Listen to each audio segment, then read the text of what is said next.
We on? We're on. Good morning, everybody. I want to thank you all for coming this morning, taking time out of your Saturday. Won't be a long meeting. I want to just set up some ground rules first. Well, first of all, I want to thank you all for taking the time to come here. This is probably going to be one of the most crucial decisions we're going to have to make for Mountain Villas that I know of. So just keep an open mind on what you hear. The choices are yours. This isn't a board decision. The board will make a recommendation, but we want to put everything out there so everybody understands what the goal is here. I want to put down some ground rules. This is a town hall meeting. It's not an open forum meeting. So if you have questions, there'll be a question and answer period afterwards. I think if you listen to the presentations, excuse me, your questions will be answered. So with no further ado, Jim? Thank you.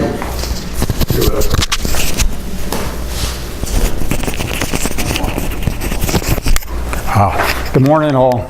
First of all, this is a very crucial meeting, crucial activity, but I want to add, it's actually very painless, as you'll see when we go through the materials. I feel like a televangelist. I'm not here to convert you to anything, but I would let you know, I'd like to just do a brief overview to familiarize you with the issues and the situations we have at hand today. I don't want to get bogged down at a lot of numbers in this presentation. If you have questions about the numbers that have been provided in the packet, the informational packet, we can address those in the Q&A. Keep it simple. I want you to understand how we feel about this. Quick background. I've been a member of this organization I bought almost 10 years ago. And at that time, we had a board that was working off prior boards, and it's a very difficult situation we're in today is just a culmination of a lot of factors. One is that we've been holding our HOA fees very low, and historically they were held very low for a very long time. That led to incremental problems as we came along, problems that a lot of people were not anticipating. In the early years when the project new, you don't think about aging roofs and aging infrastructure, deteriorating paving, etc. You think about this is a wonderful place we have to live. It's beautiful, we can enjoy it, our dues are very cheap, and our property values are escalating handsomely.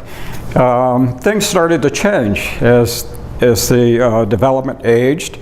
We went through a couple of economic cycles. The last one was fairly severe. We took big hits on our property values.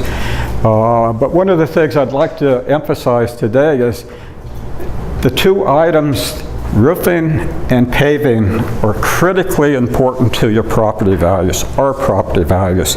We all pay, we all refinance, we want to sell, we want to buy, we want to make sure that this HOA is solvent, and we want to make sure that we hold our fees at the lowest level possible. And you'll remember we had a recent HOA increase. That $40 a month increase was actually recapturing a $25 reduction in prior years to catch us back up. So effectively, we had a $15 increase over the past 8 years, 9 years maybe. And with that said, addressing the roofs, the situation is we have buildings that are 36 years old. And you look and the roofs, in appearance, they look pretty good. But I want you to realize that roofing components, roofs are comprised of three components: your sheathing, the wood underneath, the tar paper, for lack of a better word, which is a semi-permeable surface, but it serves to impede the water from going through, and then we'll call it the armor, the roof tiles themselves. What we have is a situation when these units were built, the roofing was installed incorrectly, and it's my understanding that there was a construction defect litigation that the HOA prevailed in, and we received some funds to correct that situation. However, the correction did not occur. The funds were deposited into either the operating fund and or the reserve funds, but over the years it's been expended, in part as a means of holding our dues down, or past dues down, at a very low level. With that said, we know we've had a roofing contractor come out, and he's inspected all the roofs.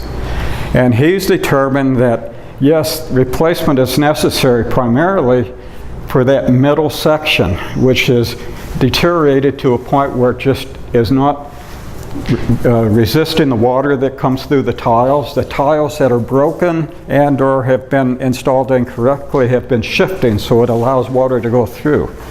The tar paper is not waterproof per se. It's semi-permeable, as is the asphalt. So that means water seeps into it, and over years it erodes, it deteriorates. And what you have is a situation when the water gets in, the water's likely to seep through to the sheathing underneath, and the water will always find its way, due to gravity, it's going to find its way into your unit eventually. And we've had situations now for 2 years where we've been repairing roofs at the cost of about $15,000 a year. That cost comes out of our operating fund.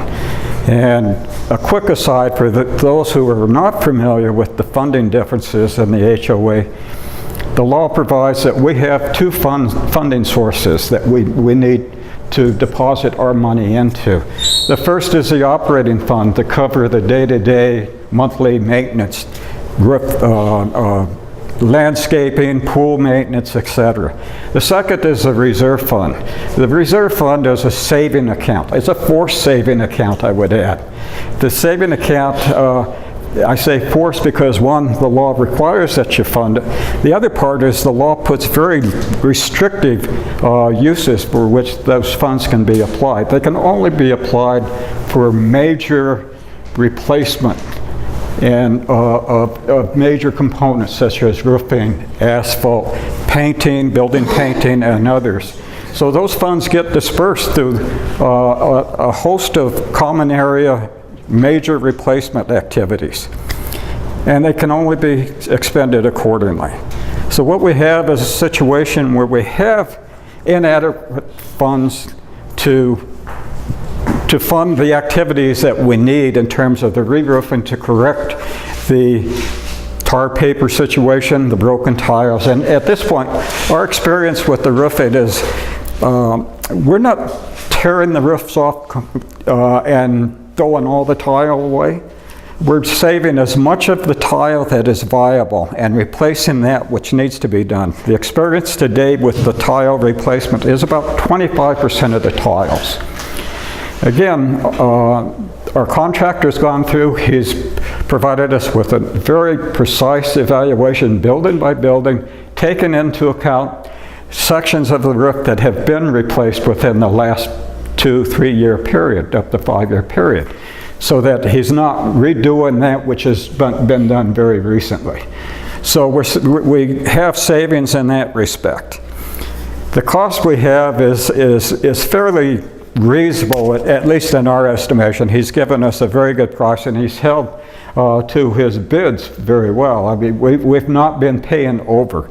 In fact, we've been seeing savings from the estimate. So we're comfortable with the numbers we have, even though we've provided for a contingency to allow for circumstances down the road. What we have in addition to that is the asphalt situation, which is obvious. I mean, anybody can look at the situation of our asphalt.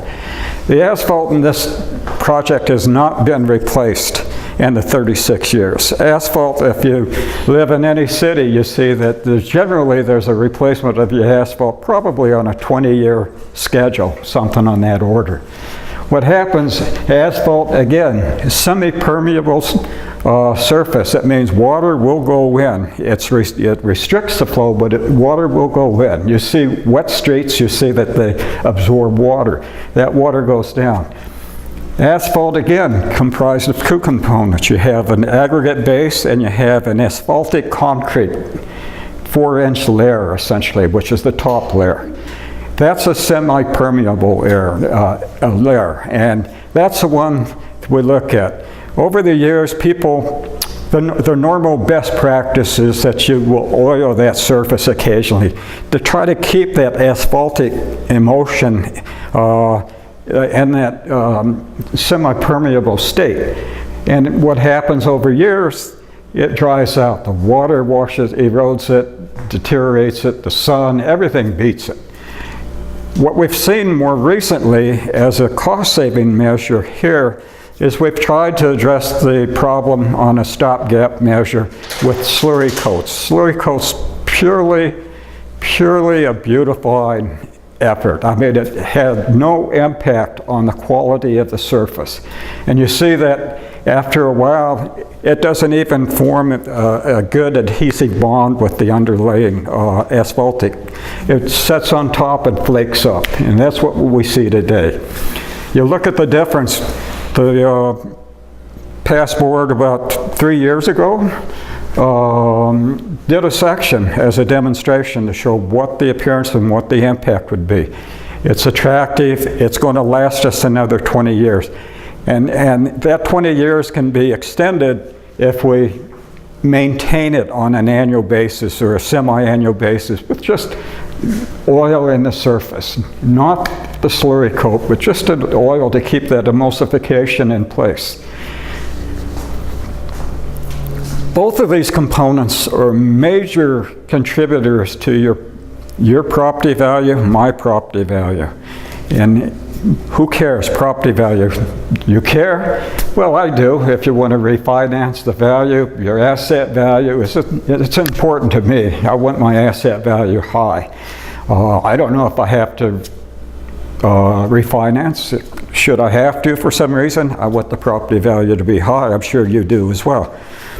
You want to resell it, you want that property value to be there. I can tell you from my professional experience and from the feedback we get from realtors in the area, these two components, while the roof is not visible, the paving is.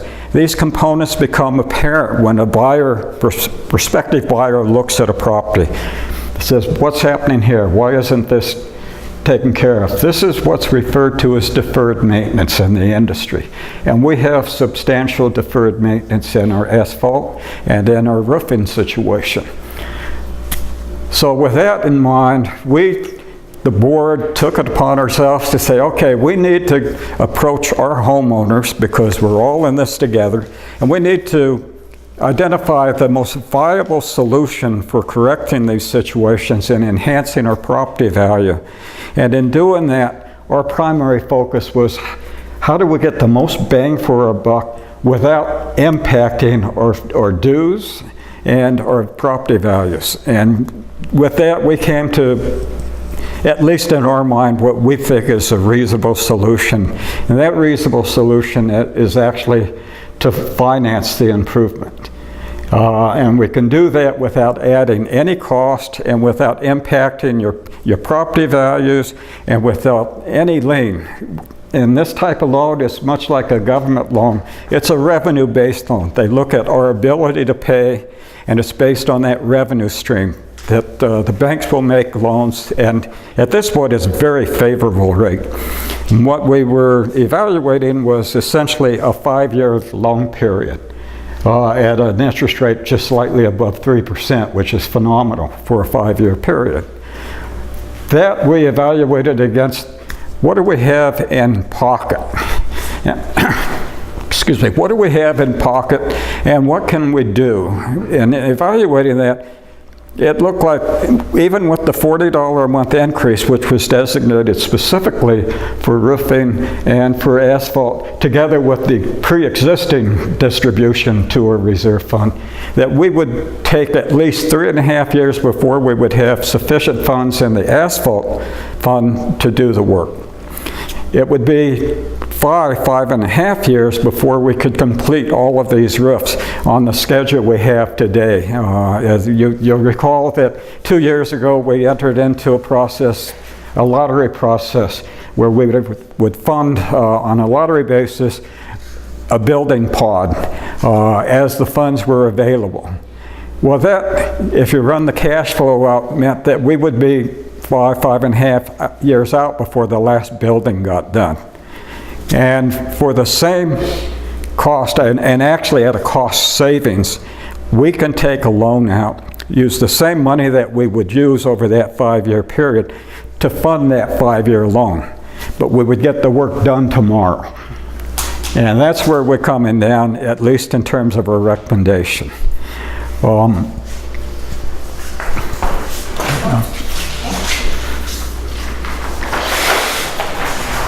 again, we really covered this, but it's important to note that all of this funding, we currently fund about 22% of our total revenue into the reserve fund. That's only a recent activity.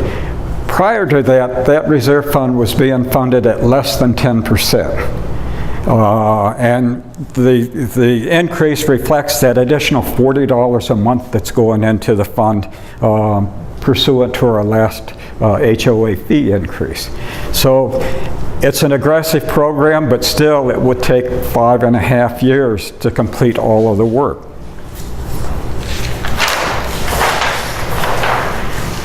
So in your packet, you saw a packet of slides, and the packet of slides identified 5 options that we evaluated. There were other options we looked at, but they were deemed infeasible or not appropriate. One would be, okay, we have plus or minus $200,000 in our operating reserve. Let's spend it all and get the work done.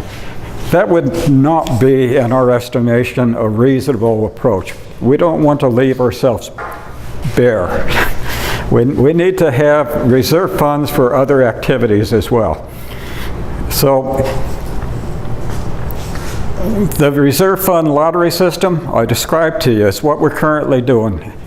The financing loan I described to you. What we have is an opportunity in today's market to finance this activity using the exact same monies that are currently being used, but to get the work accelerated and done tomorrow, and would dearly like to do that.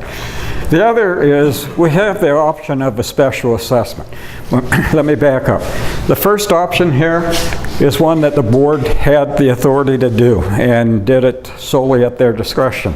The second option, however, as painless as it is, under our bylaws requires a 2/3 vote of the membership. That's an incredible hurdle to overcome. That's much greater than a supermajority you have anywhere, and very restrictive. And that's why we're here today, to let you know what the options are and why we're making specific recommendations, and to demonstrate that this is not going to cost you anything out of pocket. It's not going to cost you anything in terms of liens against our property. That's not going to occur. What it's going to do is enhance our property values. The third option is another one that the board has authority to do. We're reluctant to do it for a couple of reasons. That's a special assessment. We don't like the idea of special assessments, even though we can impute them without a vote of the membership per se at a certain level. We don't like that prospect. We prefer something less painless. The other is that option is fraught with some difficulty because we may have people who do not pay that assessment. We can impute it. That doesn't mean we will collect it. So we're all kind of collectively held hostage for those who won't pay. The fourth is only a minimum adjustment to the first option, in that we could shift some financial responsibilities to homeowners. And those responsibilities would be in the form of stuff that is such as trash collection, where that activity can be billed directly to the homeowner. It's not a common area activity. We wouldn't shift any of the common area activity, but because there are so few areas where we could shift that to free up money for other purposes, we don't see that as being a terribly viable option. And then the fifth is, you know, what has been historically the experience is do nothing. And do nothing is essentially, do nothing means that we would continue on this lottery system and be 5.5 years out. Do nothing means that we could be faced with substantially higher costs, because under this option here, we have to fund repairs as they are needed.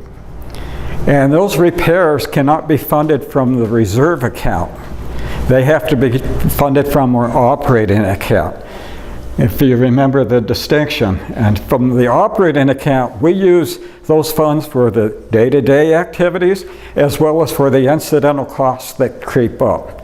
So that, to the extent we're funding $15,000 a year in today's last 2 years' experience, that means that's $15,000 a year that could be applied to other activities, such as repair of the lighting, pool repair, deck repairs, all of these things that creep up. That's $15,000 lost. And what we figure is, by doing the roofs all at one time, we're not going to incur that $15,000 a month expense, because the roofs will be new, the roofs will have a warranty for a period, and that allows us to go forward and start building our funds up on an incremental basis again. What's being proposed is the roofing and asphalt accounts for about 77% of our total reserve deposits at this point. Those reserve deposits for other activities will continue to grow and will be unaffected. The roofing cost and the asphalt cost will be paid as we go on through the note, and at the end of that term, we start to escalate that again. And that escalation will be over another 25, 30-year period before we have to incur this major expenditure again. So in summary, if I may, I'll read this. So we have, you all received this matrix that summarizes these options, the pros and cons. And I think it's useful to just go through. The option one actually provides for the completion of the work on a protracted period of time, which has an impact on our continuing valuations, and has an impact financially on our operating system, because we're going to incur expenditures during that period of time for repair, incidental repair. So the pros are, there's no financing loan, there's no increase in the HOA. The cons are the continuing patching and expenditure. The loan financing, roofs are finished immediately, paving's finished immediately. Financial impact to the owners, none, because it's already funded and accounted for.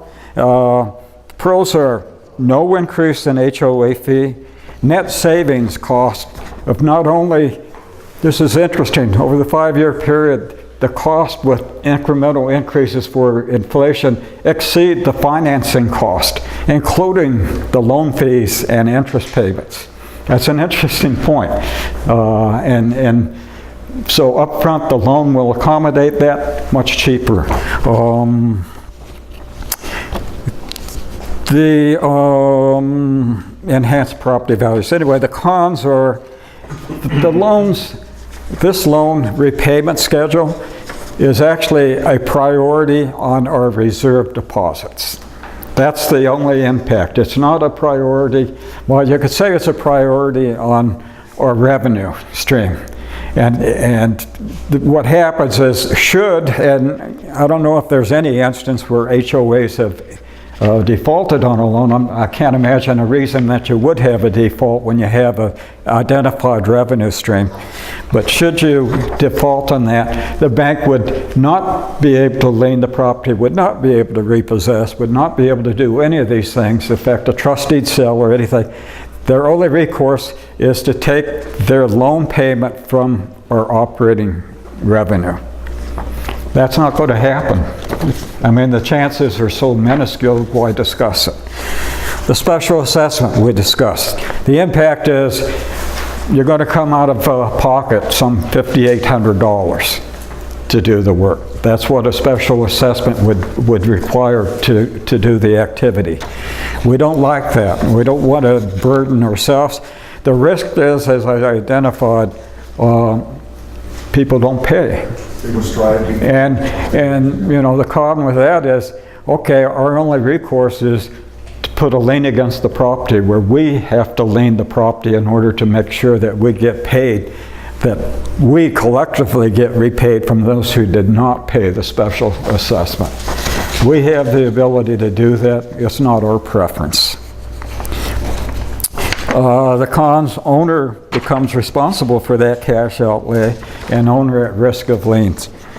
The increased responsibility doesn't really provide us with the funds necessary to move ahead on either of these options, one or two.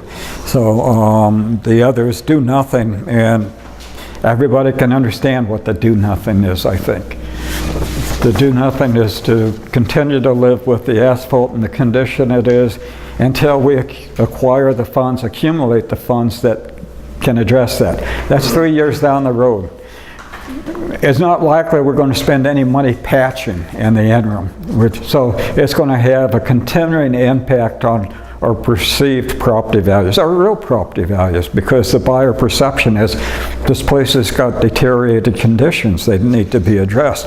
I'm going to be faced at some point with paying for that. So I'll open it up for discussion if anybody has questions.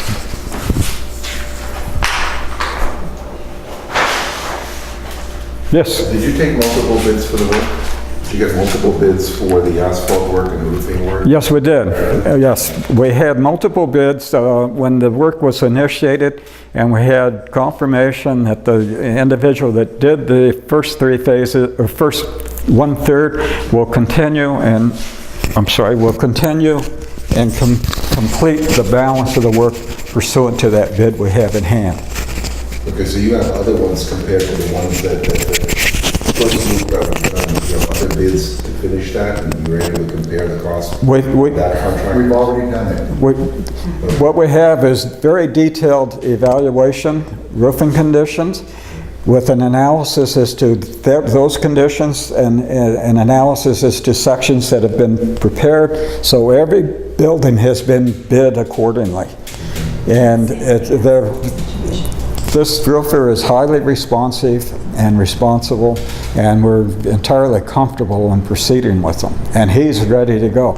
He's ready to go. He made the offer that he would, in fact, proceed and give us free financing. But the caveat was the free financing was only for that 1 year period, 12-month period.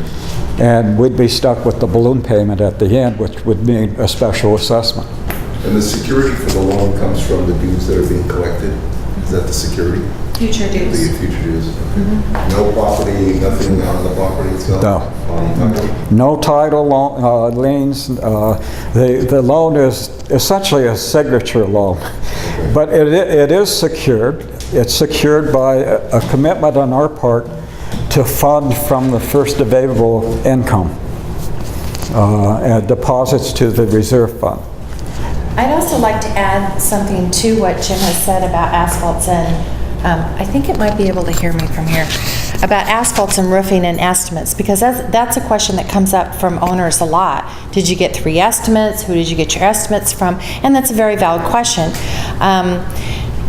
There are a lot of roofers and asphalters here, asphalters, I don't know if that's a word, but I made it a word, contractors, anyway, that are in the area. We rely a lot on our property management company to help us weed through the good from the bad, because they have over 100 HOAs, and so they see it all around here, and we don't. So we rely on them to an extent, and then we get those estimates, and the board members are very involved in getting those estimates and reviewing those estimates. And we, as a board, we kind of do a divide and conquer sort of thing. So one person will take one thing, and then report back to the board each month. So we can go out and get cheaper estimates, but we also have to look at not just the price, we have to look at the warranties that are available, how long that company has been in the valley, because we're looking at a 30-year project. not just a homeowner who may have the unit for 5 to 10 years, and if it fails, they don't care because they're going to sell it and it's somebody else's problem. So those are the kinds of things that we have to really consider, and the service part of it. Insurance qualifications. Yes, that too. So there's a lot of, that HOAs have to abide by on the insurance side of things. So there's a lot of things other than price that go into these decisions, and I just wanted to kind of give you a list of those things. And minor due diligence questions. Also, have you looked at any kind of subsidy or buy down on the loan itself, the cost of the loan from the federal or local government? Repeat the question. Any buy down available of the loan? Actually, we're You're fortunate. talking about a commercial loan. We are fortunate that we are actually getting a 0.5% write down on the interest amount through the relationship with our property management company. So we're getting that 0.5 point advantage, which is a good one. We also have the ability we're funding this loan at the full measure to ensure that we have the funds to cover all the work. At the end of that, once we've completed the work, any excess we have the ability to pay that principal amount down and have that cost savings passed through to us. And one last question on the owner paying for their own services. If that's an option that's being considered, I'm not sure you could do that without amending the CC&Rs, right? I'm sorry, would you repeat If you're that? looking at the fourth option, owner pays for their own services and roof patching. If No. you want to go that route, that would never require CC&R amendment? That's kind of a misrepresentation. What we have is, And we're in the middle of that process right now. But you're absolutely right. Absolutely right. That's So that's part of not what a it real would take. viable option. It isn't. To do that. The owners would be really to draw a line over your unit, draw a line over the next unit. That's not practical. It's Given not. the odds that- There's a lot of things that aren't practical about it. The other thing is that And we it's not gonna give enough revenue for the project that we need. It would No. take years. It doesn't really help anyway. We wanted to throw it out there because we want owners to understand that these are the things that we've seriously considered. And it's easy for us to look at these, without all of you attending and having all the detail. It's easy for us to look at and say, that's not really a viable option, that's not really a viable option. But what we wanted to do is we wanted to give you all the information No, I appreciate that. and make sure that you see But everything you guys that have we been living these considered. things, so obviously. Yes. we've been living with this for You're 8 very months. right. Well, Jim has been really on this like a dog with a bone since January. So, and that's been talking to lenders, that's, re-talking to roofers, all of that. This is a huge project for the board. And we also have the bylaws and CC&R project, which is an even bigger project and longer-term project, along with all the day-to-day things that go on. So, yeah, this has been a year of conquering a lot. So you'll hear more about the governing documents later. And you said you need 2/3 vote, right? And if you don't get, then you end up with, continue with number one, I presume. Number one. We just stay with number one That's- and stay that's the all we course have. as best we can, which is. That kind of or a how- special assessment, because it's entirely conceivable that we could hit an El Nino situation, and we were cringing this past year. Fortunately, it passed us. But what happens if we get into a situation where we have substantial damage and we have to do the replacement and we don't have the funds? Last At, year, we at that point, we have a special assessment. You were lucky. We had a small El Nino last year. During the 2 rains we had, 20% roofs failed. Now, not major fail, but 20% of the roofs needed work. We did one whole pot over here because of it, so. And that was in August. So there are people who we assume that their roofs failed to some degree that weren't here to tell us about it. So people who are more here just during season, that's not usually when the rains happen. Sometimes we get them in the late fall, but a lot of the rains happen in that late summer and September area. And that's a concern to me for that owner. I live here full time, so that's a concern to me for that owner, because when that roof fails and they don't know about it, and then we get another rain and it fails more and it fails more, that causes more and more damage. And so by the time they come and they realize there has been a puddle on their floor and their ceiling is damaged, at that point, the damage is done, and then they have to pay for the internal costs. So if that roof is replaced and they know the integrity of the roof is good, then you don't have those risks. I appreciate your answers, thanks so much. I appreciate it. Great questions. Yeah, great question. Good questions. When does it start? 2/3 of the vote. Exactly. It's that process. We will need to work through that process. Right now, there's kind of two different options depending on the feedback that we get. Because there are 5 different options that we're looking for some information from you guys on. If it comes out that there's a lot of people who want to, people want to do various different things, then the board will decide what to do with that. Well, maybe we'll go to some kind of vote, or if it looks like everybody's kind of headed towards the loan, which it kind of looks like that's the feedback we're getting so far, that input option is open until November 15th to get everybody plenty of time. But we may end up just going directly to that. The board will just have to assess that as we go.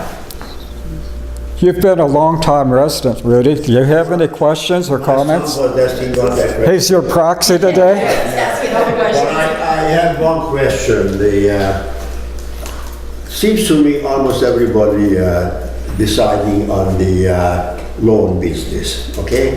So expedite the whole thing, send out the paper, and let's vote on it, so then in a couple of weeks or a month, they can start to do the roof on the... Thank you, sir. You're a man after my own heart. Yes, sir. Whenever we have to wait for the votes, we have to wait. We still need, One of the points, don't have 5 choices on the ballots. Do not have 5. 'cause Thank you. that's eroded. No, I don't think we will. I think it's going to be an up or down vote at this Jim, point. okay. Jim? That's the intent. Dave, I'm sorry. Well, I'm just wondering when you're going to be asking for this vote, putting up the ballot. Hopefully, we'll have this ballot out before the end of the year, so that by January, we can affect this activity should we be successful. And I'm hoping we're going to be Are we successful. set up to immediately do the work upon having approval by the I'm sorry? owners? Yes. Yes. Yes. yes. The roofers and the asphalters are the red It will pill. be crazy around here for a while. My hearing's not so good, so I'm too vain to have the hearing. Also, the law did Sterling